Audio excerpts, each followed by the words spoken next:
Hi folks, my name is Girish, Bali, the host for Back2Basics, another Back2Basics for another week. Season 2, that is. Season 2. Is that crazy? How enjoyable it was for Season 1. And now we're just working on Season 2. So today we're going to talk about race. We're going to talk about diversity. We're going to talk about race. Did I say race twice? I think I did. But it is not enough talk when it comes to race, and that's why I said this twice.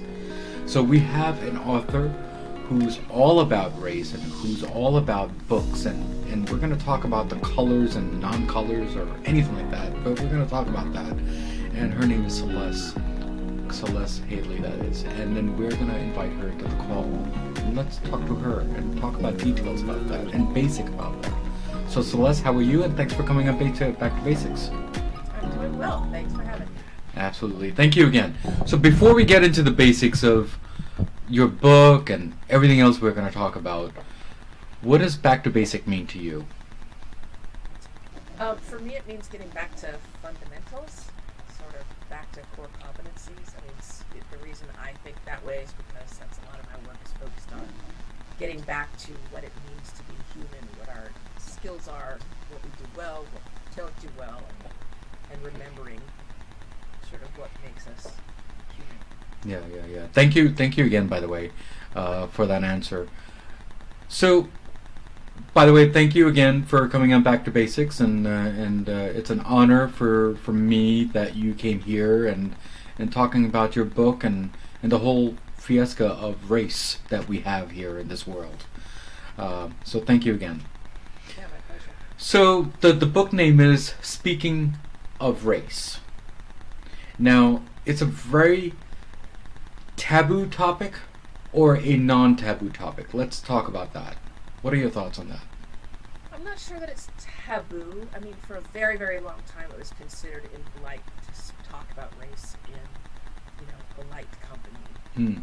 But I'm not sure that today it's taboo more as much as it is something that people dread, right? I think people are afraid to talk about race for a number of reasons, most notably because I think people are afraid to make a mistake.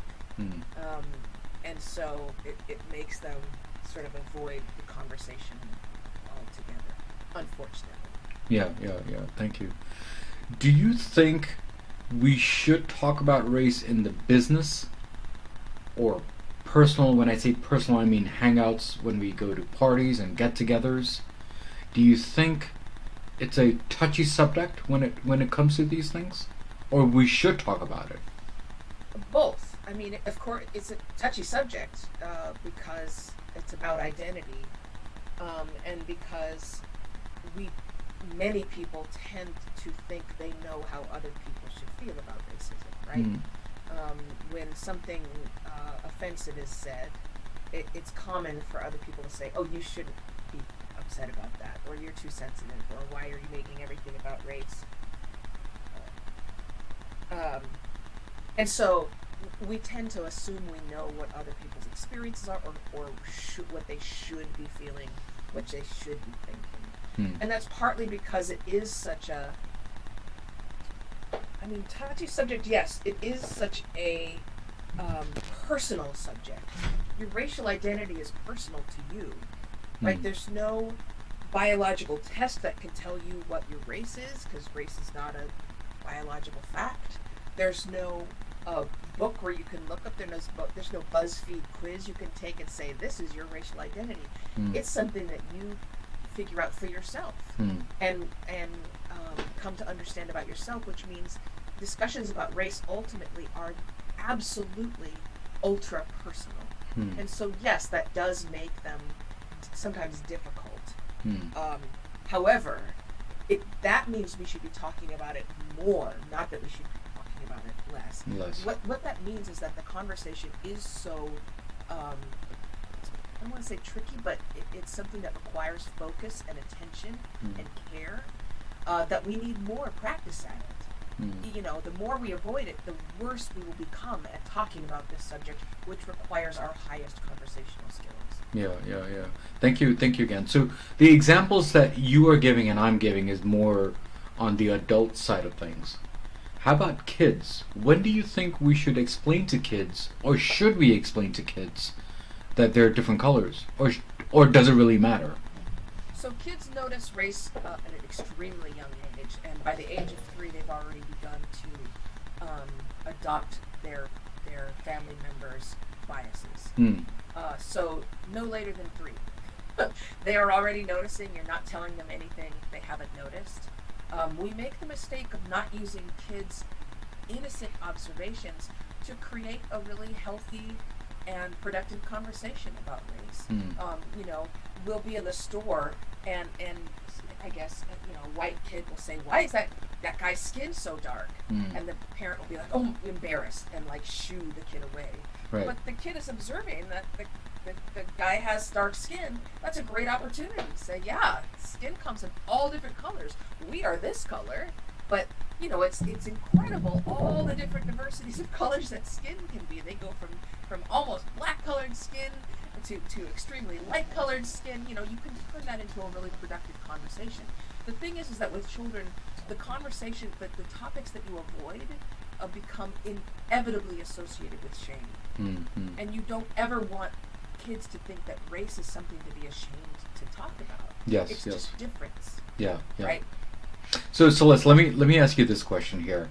When we see a disabled person, okay, for example, in my example, I'm going to say blind, and I don't like to say it, but it's just an example.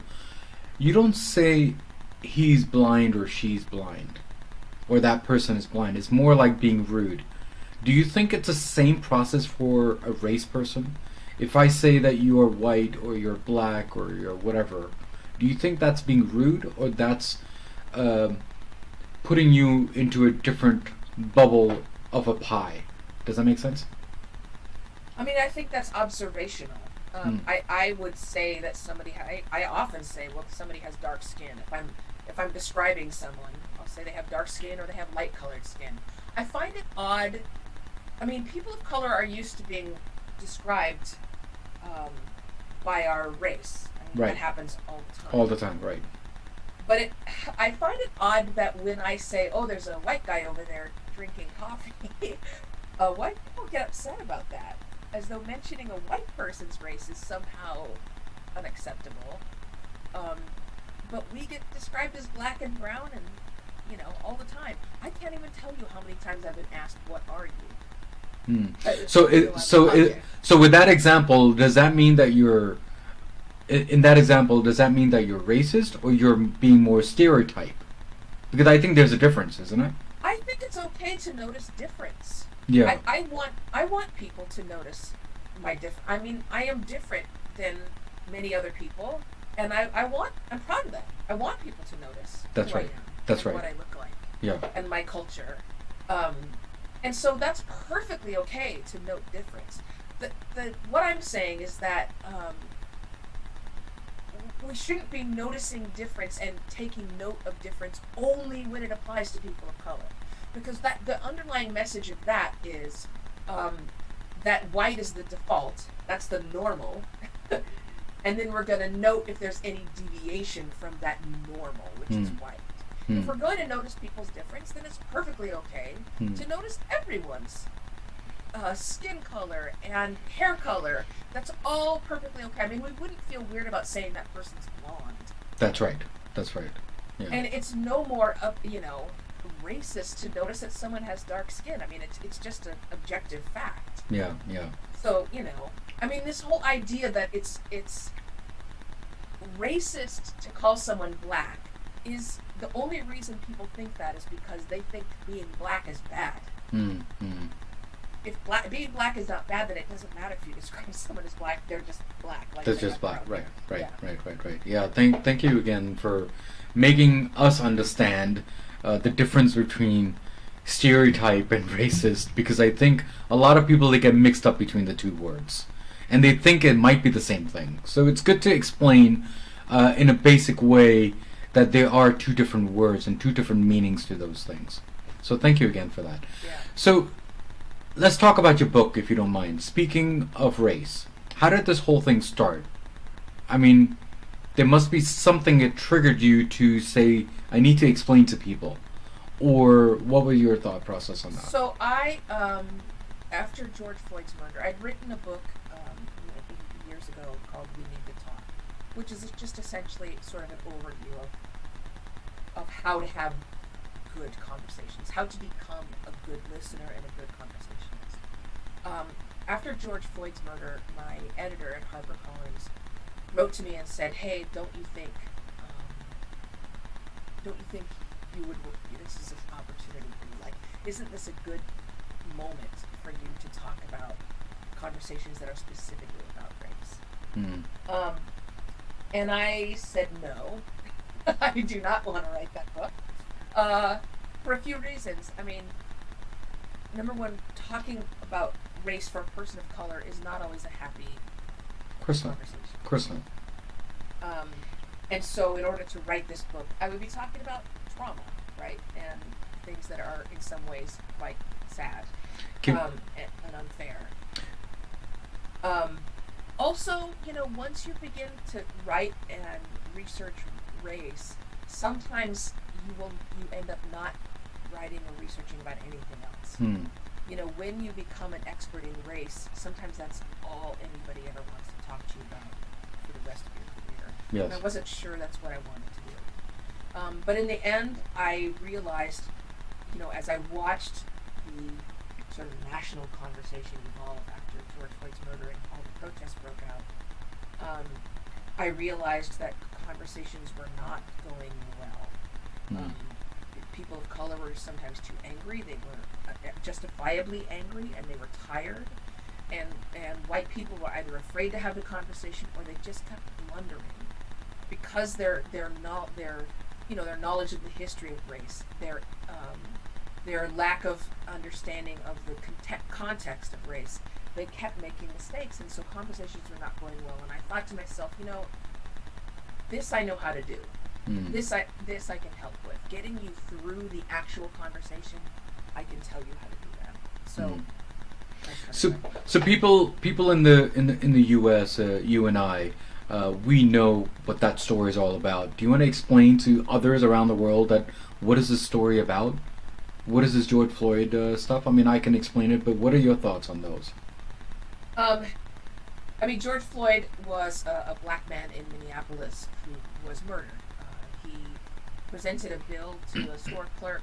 That bill turned out to be counterfeit. We have no way of knowing whether he knew it was counterfeit. It looks unlikely that he did. And the store clerk called the cops, and the cops showed up, and one of the police officers, in restraining him, put his knee on George Floyd's neck until he died. Yeah. He didn't die on sight. He went unconscious and he died. Yeah. So it was murder. The police officer was convicted of murder. And speaking between the U.S. and the rest of the world, the protests after George Floyd's murder globally were the largest global protests ever in history. That's right. Which I think is heartening. I mean, it's obviously a tragic and horrible situation. But it's heartening that many people took to the streets in outrage over George Floyd. Yeah, thank you again, Celeste. Let me go and talk to my audience 1 second here. So guys, we have gone through a tragic item in our lives in the U.S. when it comes to being murdered and in a big scale, in a big, huge scale. And what has happened after that is, if you have seen posters and protests about Black Lives Matter, that's where it all kind of started. And I think that's where Celeste actually said, you know what, I'm going to write a book about it, explain to people that there's nothing wrong with talking about race, but at least be cordial about it. And I think that's what she's trying to do in this book.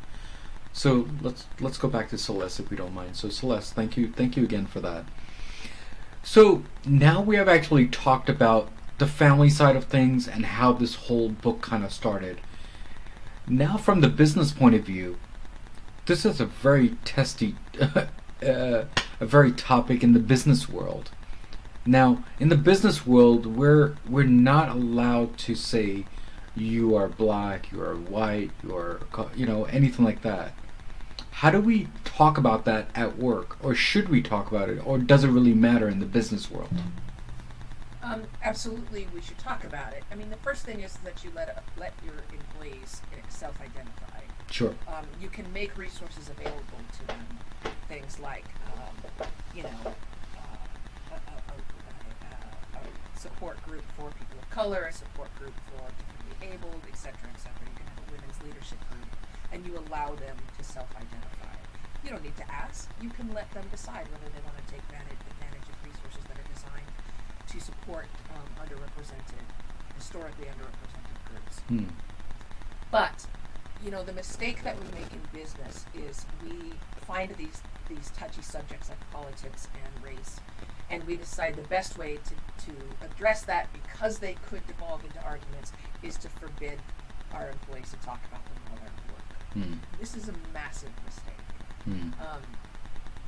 Number one, it adds to a culture at your workplace of people not talking about anything that they think is possibly controversial, or could cause arguments, which leads to organizational silence, which is something we know a lot about. Organizational silence is part of what we know as a toxic workplace. It leads to the downfall of a number of initiatives. In fact, it can really lead to a lot of project failures, it can lead to merger failures, etc., etc. It's very, very hard to implement any kind of change or innovation at your workplace if you have a culture of organizational silence.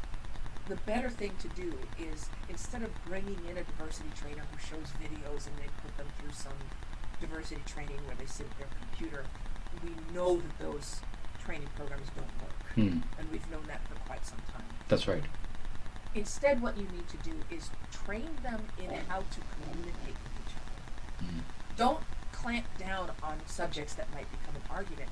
Give them such strong communication and collaboration skills that they know how to get through that conversation and disagree with one another without arguing. Not only is this going to help you when it comes to race, it's going to help you in every aspect of your business, because your business relies on teamwork. And if your employees are not good at disagreeing with one another in a healthy way, at working through difference, that's a deeper problem than just race. Although, obviously, those racial problems are going to lead to disparities. Sure. And disparities means, A, your business is possibly behaving in an unethical way, but it also means you're missing out on all the benefits of diversity, which are legion. So, in the workplace, yes, you should absolutely make it okay for people to talk about their own differences, allow them to self-identify, and then give them the high-level training and communication and collaboration that they need to go through it. Yeah, thank you again, Celeste. Now, one more thing, if you don't mind, is we've been fighting about women equality, and now we're talking other gender equality. Now we're talking racism. Okay? Do you think we're going backwards, or do you think that now we have the tools to discuss properly as more intelligently now? What are your thoughts on that? I mean, I don't think we're going backwards. Our progress in these fields is painfully and just almost criminally slow. Right. The World Economic Forum says that we won't reach global gender parity for almost another 100 years. Right. So not in my lifetime, not in your lifetime, not in our kids' lifetime. That is ridiculously slow. We could bring about gender equality this month, before the end of 2021, if that's what we wanted to do. We could make that happen. So the fact that we're not, shows that, we're making progress. Of course we are. Every single person who's dedicated their lives to this work, to civil rights work, to equality, has made a difference. But it's going too slowly. The resistance is too strong. And much of this resistance is built on a refusal to tell the truth, even to ourselves. One of the things I talk about in this book is the study in which they brought in a group of study participants, and they gave them a list of possibly racist behaviors. Everything from like laughing at a racist joke to calling someone, the N-word, etc. A whole slew of different kind of behaviors. Yes. And they said, this is entirely anonymous. Put a check mark next to every behavior you've ever done, everything you've ever engaged in. Mm-hmm. And everybody did that. Mm-hmm. Then sometime later, they brought everyone in and said, okay, we want you to compare yourself with someone else who's completed this quiz. Mm-hmm. Okay, so we're going to give you somebody else's quiz, and we want you to compare your own behavior with their behavior and tell us, whether you think you're more or less racist than this person. Mm-hmm. And pretty much everybody said, I'm much less racist than this person, not realizing that was their own quiz. Mm-hmm. We do not tell the truth to ourselves. Mm-hmm. And this is part of the reason we cannot make progress, is because we refuse to admit that as human beings we are biased, and we act on that bias all the time. And so we need each other to be our checks and balances, to notice when that unconscious bias is leaking out, so we can say, oh, dang, okay, sorry, let's fix this. Otherwise, it's just going to be a glacial pace of progress and nothing. Yeah. Thank you again for that. Now, one more thing is, it seems like racism is a huge word, even though that it's a small letter word. But it looks like we're just battling over battle. Where is this going to stop? I mean, we talked about gender equality, and you said 100 years. Racism should have been resolved and not talked about. Do you think that's like another 100 years even for racism? Racism exists because it was financially beneficial to a group of powerful people. Right. That's why we got slavery. That's why we have racism. This is why we are where we are. The moment we make it financially a deficit, financial deficit, and a financial risk for people to engage in racist behavior, we will start to see things change. We have to stop believing that racism is still with us because people don't want to see equality and justice. That's completely untrue. Racism still exists because it still is a financial benefit to a small group of powerful people. And we live in a world in which a small group of powerful people can make all the difference, in which they really do pull the levers.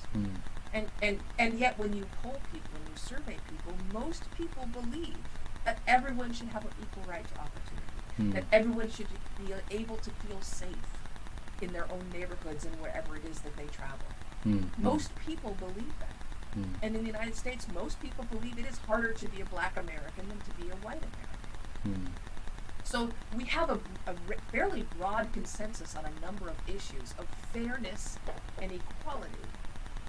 And we have to ask ourselves, why is this then so difficult? If we all believe this, then where is the blockage? Well, the blockage is that bringing about equality means if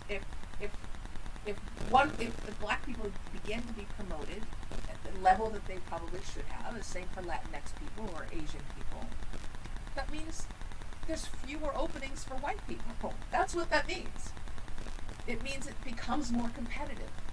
Everything becomes more competitive in a way that it hasn't been for literally centuries. And that is a sacrifice. But it's a sacrifice that's worth it if what we get at the end of it is a fair and just and equitable world. So yeah, racism is a big thing, but at the same time it's also a small thing, because race is not real. Race is only real because racism is real. That's the only reason. And so we have to stop letting this fictional creation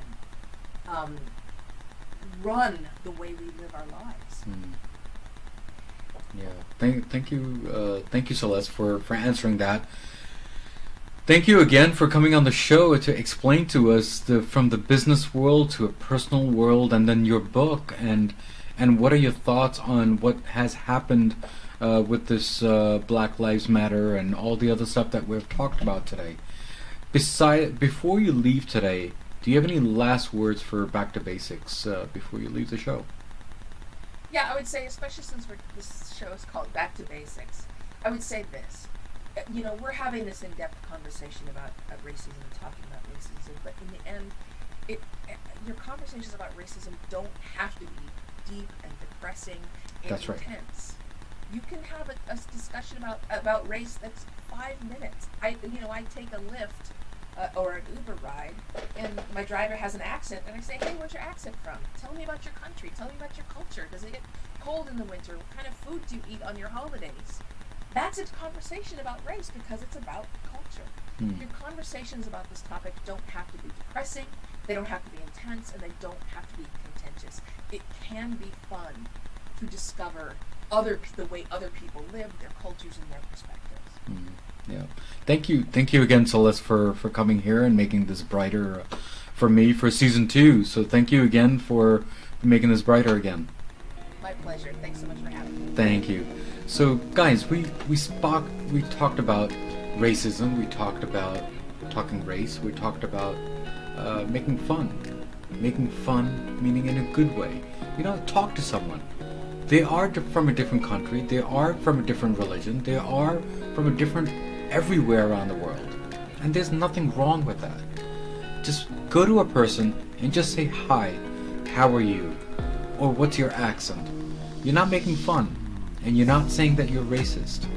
You're just knowing people, because people are just people no matter what their race is or what their religion is. So as usual, as always, for season 2, there is a quote of the day, just like what we did on season 1. So here's a quote of the day from Back to Basics, and the quote is, "Our humanity is worth a little discomfort." It's actually worth a lot of discomfort.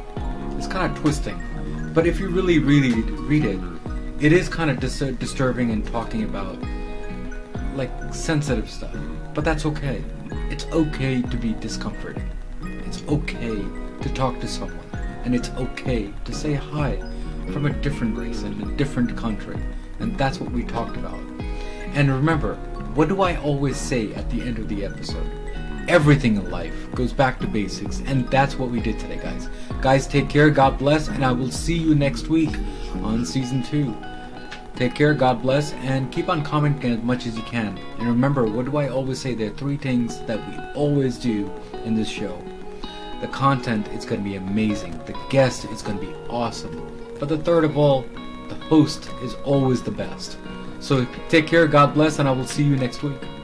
Next week's episode on Back to Basics. So for every person I was going to photograph, and I needed about 2 or 3 photographs, half the photographs were going to be of them in their work environment, workplace, and the other half I decided to take them out of their work environment and put them in their private lives, what they like doing outside of work. The other thing that I did was where everything was yellow, the other thing that I tried to do was, given the yellows were so dominant, I would often take them and put them on a yellow background. I'm talking in a work environment as well. So, and what that would do was everything would be yellow. And so the things that stood out would be the things that weren't yellow, which in the case we're talking about was their face. And then a third strategy that I used was to